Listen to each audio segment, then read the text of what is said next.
Hello and welcome to BodyBySteph.com. In this video, Stephanie will demonstrate two variations of the squat exercise, the barbell squat and the Smith machine squat. During this video, we'll review setup, the downward and upward motion, provide advice on proper technique, and address movements and positions to attain as well as to avoid when performing each exercise. The squat is an exercise that targets your glutes, hamstrings, and thighs. Performed correctly, the squat is a beneficial exercise that helps daily activities become easier and increases your ability in sports, including your speed and vertical jump. The squat works multiple muscle groups at once, strengthens your core, and greatly improves your bone density.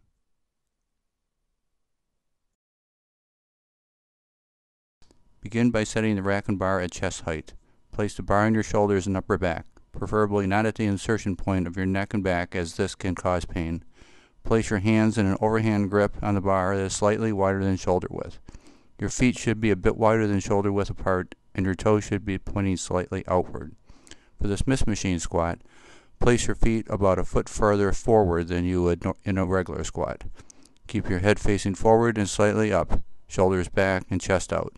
Keep your back tight and slightly arched. For the barbell squat, drive the bar off the rack and step backwards. And for the Smith machine squat, unhook the bar so that the weight is resting on your shoulders. To begin the downward motion, inhale and begin to bend forward and down at the hips. Push your buttocks back to force your weight onto your heels while keeping your back and abdomen tight. Keep chest and head facing forward and up during the descent. Continue to bend your knees and hips gradually lower.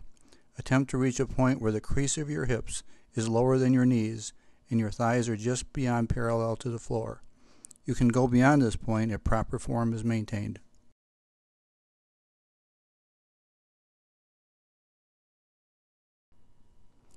Exhale and begin to extend the knees and hips upward. Keep the knees from bowing inward and bending outward. Push through the heels to straighten your knees and hips and return to the standing position. Do not lock your knees at the top. Always keep the knees pointed in the same direction as the toes throughout the squat. For the barbell squat, proper depth may not be reached due to instability. If this is the case, you need to practice squatting without weights on your heels. Do not jerk during the ascent and descent. Bouncing the legs in the bent position may cause knee pain. With the barbell squat, you may not derive full benefit if your body is unable to go through the full range of motion due to tightness or muscle imbalance. If you find yourself coming up on your toes and your knees rocking forward while squatting, you are losing form. Practice squatting in front of a wall without weights so that you stay on your heels and you do not extend your knees past your toes.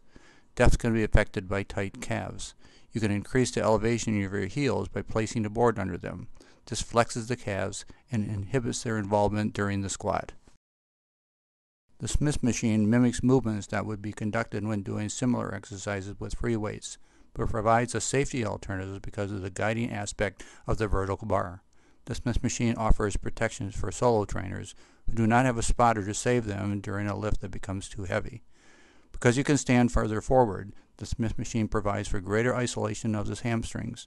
And lastly, the Smith machine offers great benefits for tired muscles that have already conducted some free weight training. Of the two, the barbell squat is considered by many to be the better of the variations. Though advantageous for the reasons just stated, the Smith machine does not tap into the stabilizing muscles as well as exercises performed with free weights. As a result, the Smith machine fails to improve a user's balance and functional ability to react under unstable conditions. A comparison study of the two exercises found the free weight squat activated muscles at an average rate of 43% more than those performed on the Smith machine.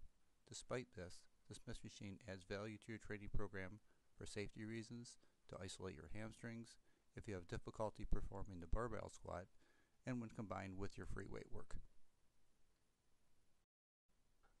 Please visit Stephanie's website at www.bodybysteph.com, where you'll find links to her ebook, Naked Weightlifting: The Bare Essentials of Weight Training.